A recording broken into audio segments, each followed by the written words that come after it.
We're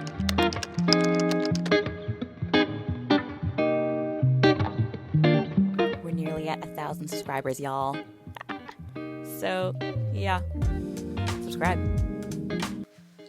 Hello and welcome to today's video. My name is Ashley Hannah and I'm the Moody Reader. And today we're going to be reading some mystery thriller books. Yay. Because it's fall time and that's what my mood was craving. Moody Reader, duh. Do you like my cozy reading blanket? My dad bought this for me because he was like, ooh, this had you written all over it. And you know what sold him? Look, it has a hood. Fashion. So today I'm going to be reading 3 books that are thriller mystery in nature. Spoiler alert, I didn't love any one of them. I enjoyed 2 of them, really hated one of them. You will see which one. And yeah, that is the gist of this video. If you like reading and vlogs, please give this video a like. I don't know. Anyway, let's go read our first book.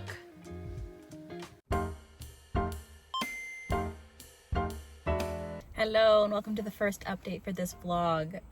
I have to tell you that I have been reading this book. I'm well into it. I'm 125 pages in and I love it. We're reading Recursion. You can't see that, now you can. And this is so freaking good. I don't even know how to start off this clip because, okay, first of all, the time element, I didn't know how it was gonna be played out, how it's gonna be written, how Crouch would have been able to make up his own time travel, and he's managed to do it. So that's happening, because I feel like the time travel element of this isn't the typical. The way you get into it, it's very much so like Flatliners. What other piece of media am I reminded of? What is that movie called? Inception. It's very Inception, very Flatliners, and I'm very enamored. And so we're starting out with, I'm trying to remember what happens in the beginning because I'm into it. We start out with Barry, and he is this sad sack of a man who has dealt with a loss and finds this really concerning information out when he's on the job as a police officer or detective. And that's interspliced with Helena's perspective of her being a neuroscientist and her researching like the correlations between the mind and like dementia, Alzheimer's, and how to stop it potentially, or whatever happens with that technology and how it can be misused. And it's just wild how much I'm loving this. It's very much so one of those books that I don't want to keep reading because I don't want to finish it. I have to take breaks. And that doesn't usually happen. Like, it happens with books few and far between, honestly. And I just love the writing. Like, there's a lot of stuff that I really could have underlined, could have highlighted, could have tapped, but I just wasn't thinking about it. And the reason is because, I was about to say Barty Crouch. What is his name? Blake Crouch. Because Blake Crouch, his writing is very poignant, and like it's talking about time and memory, so that in and of itself is going to be really precious and gonna make you think. And so I'm thinking so much with this, and it's just I love it. And it's thrilling too, and I don't know where we're gonna go next because we've had I think I'm in part 2 if I'm not mistaken. Yeah, I'm in book 2, and I really just don't know how these 2 timelines and perspectives are going to weave. I'm so curious. So I'm having a great time. Love. So I currently have terrible allergies, so don't mind the way I sound. I don't think I'm sick. I just keep getting this like horrible sore throat every couple weeks. So I'm pretty sure that's ragweed. But the update was for, what was this update for? Oh, Recursion. I am now in the 200s and some crazy stuff has happened, quite frankly. I had what I wanted. The 2 characters have met up, and honestly, the time traveling element is starting to hurt my brain a little bit because it's like, but if this happens, then when does that happen? And why does that happen? And can this happen now? Because there's so many implications that are brought up because of the way they're changing history. And it's like, it's all very butterfly effect, and I just don't know how they're gonna end this. I don't know how Blake Crouch is gonna end the story, because it doesn't make sense to me. Like, it doesn't. So I'm just kind of along for the ride. And now we're just focusing on, like, can this be used for good? Like, I don't see that it can. I don't know. But yeah, that's what's happening in the book, and I want to finish it today, so we'll see if I do. So, hi! I was gonna scrap this video because I got sick. You can kind of hear it in my voice. I sound loverly. Yeah, I'm just waiting in the parking lot, about to pick somebody up. And I did finish Recursion. Loved it up until the halfway point, and then it got kind of boring. I was just waiting for something in particular to happen, and we were with a certain character, and things were just getting like vigilante-like, and I was like, okay, not exactly in it. Like, that the book had the curse of starting so perfectly. It started off so well, so gloriously, and then it shot out of the gate too fast, and then it couldn't keep up its pace. So then I feel like it got very sedentary for the majority of the book. And then it got into the thing I hate most about time travel novels, which is like that Groundhog Day effect, where we were just trying to prevent something from happening. And in the end, I was like, this is great, but I want something new to happen. And it's just like the part of me that just got bored, I guess. So in the end, like the first and last thirds of the book were great. That middle third was where I like lost interest, but I'd still say that I'd give it a 4-star. And I do want to pick up like Dark Matter by Blake Crouch and any other book. Like, I know there's like the Wayward Pines series. I'm curious about that one, so I do want to try those to see if they are like my cup of tea. But the writing itself was great, and there were a lot of poignant thoughts that were kind of explored. Mainly the fact that time is something that comes for us all, and that you can't change it, you can only make the most of it. And also, like, there's that whole, like, if you change, like, there's an ultimate timeline, and no matter what you want, if you change one thing in the past, it'll snowball effect. And so there really is one plan, if you want to think about it that way. Look at me making it all Jesus-y. Anyway, that was that book. Now we're going on to a new one. I would suggest reading that one. It does get boring towards the middle, though. Just gonna say. The next book we're gonna read is, which I'm already currently reading, I have a little bookmark in there, is She Didn't See It Coming. I will never remember this title. She Didn't See It Coming by, that's awkward. I hope you didn't see me vlogging. I'm reading She Didn't See It Coming by Shari Lapena. I will never remember the title because it's too long, too mouthy. Oh, okay, I need to go pick up my person. Okay, bye.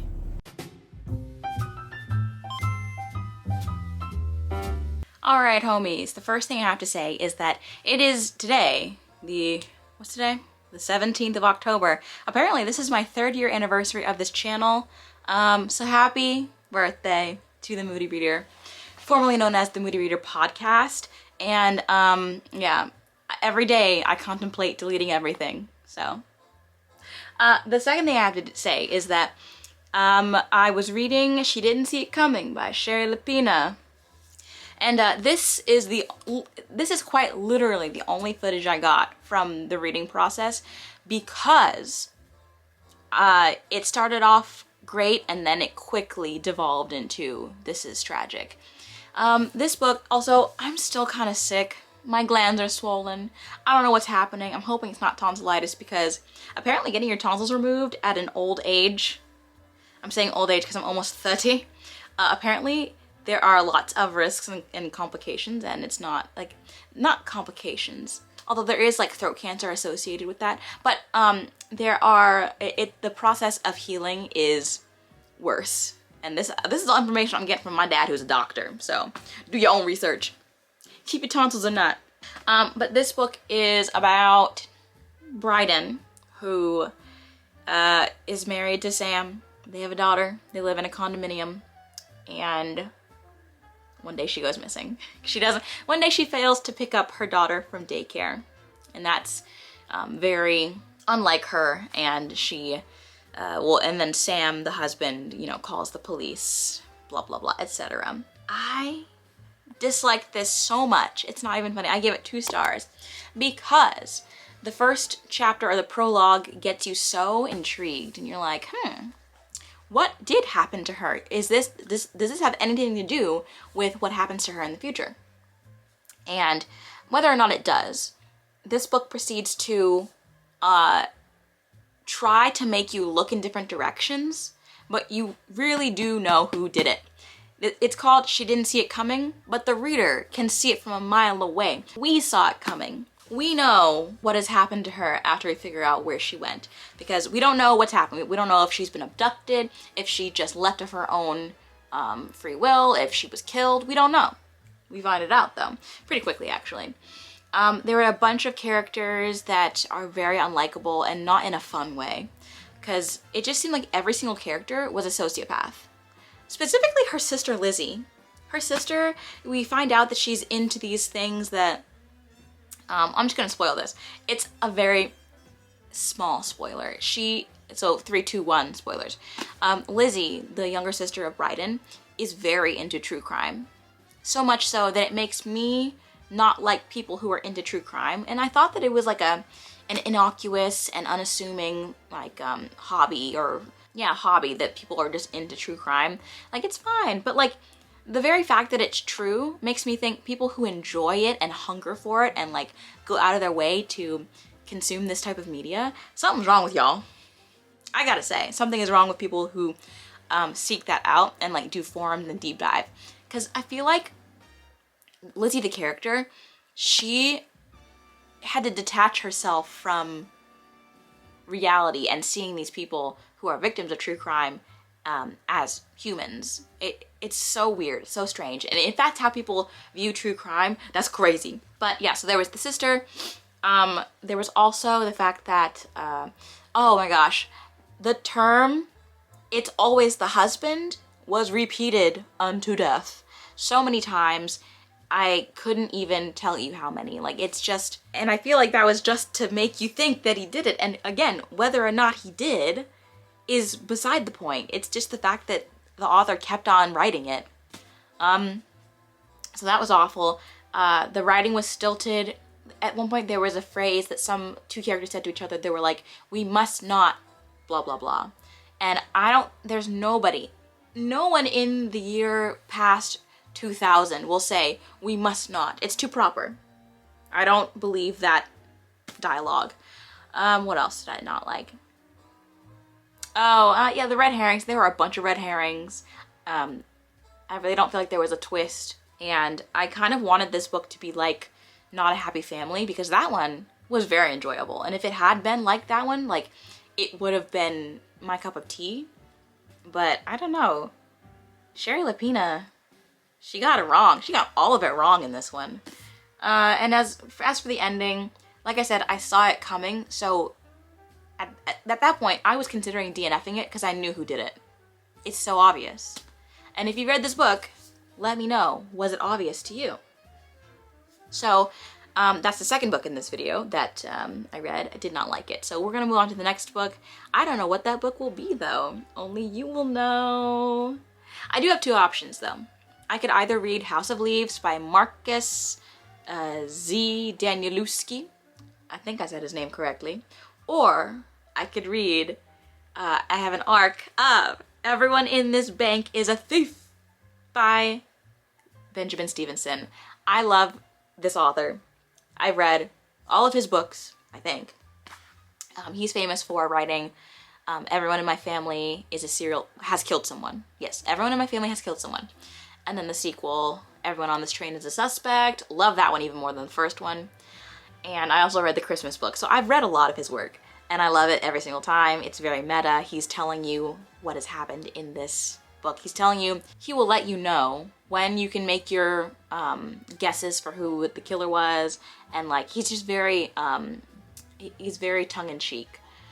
So I feel like I want to read that book, but we'll see. When I play the next clip, you will know. Y'all, I think it's time for a bread break. Yes, we're gonna make some bread because I need some vindication because my starter, whose name was Pamela, yes, she passed away in the last vlog.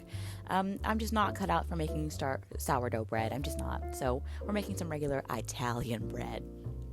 Ooh, look at me go. This was done in between me reading my next book, which you will see, which is an arc. I will tell you about it later. Actually, no, I think I already told you about it. Oops. But yeah, here's it rising. And while it was rising, I was reading Everyone in This Bank is a Thief whilst listening to some nice YouTube fireplace music. It was great. Here is me cutting my bread. It never cuts very well. Like, I don't think that this is even a step that does anything. But I still do it every time. Don't put me in the video unless you're gonna give me royalties. You get none of the money. I want all of it. I want 50% and residuals.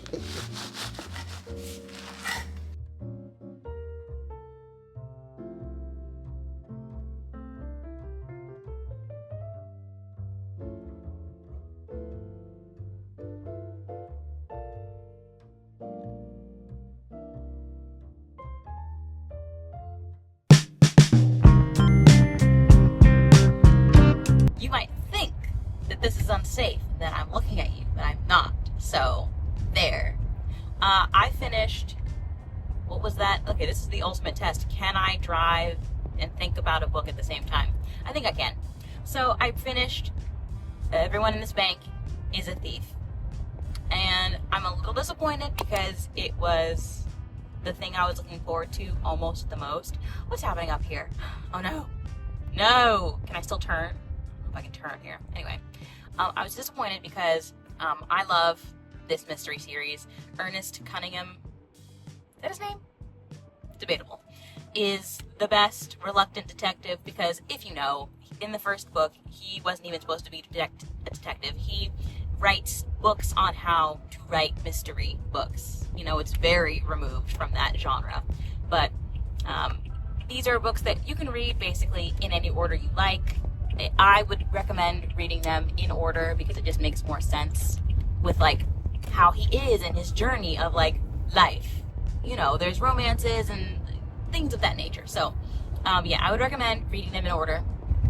I would say that the second book is still my favorite because it's set on a train and the list of characters, I gotta merge.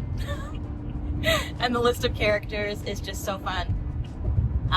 But this one, he is in quite the pickle to begin with. Like, he's under some duress when he writes the first little prologue, and he always writes it in a way that you know the set of rules he's working with because it's a golden age mystery style, and he's like, it has to work under that frame of reference. So like, it can never be a twin, has to be fair play, there are no aliens, like it's all very by the book. And so yeah, we got the first point of view, and then we jumped right into him and this bank, and so it's the bank robber and then the people that he takes hostage, and there's 10 thieves and 10 suspects, so everyone has stolen something. So we know all of that going in, and I think the problem is just that I really don't like the setting of the bank.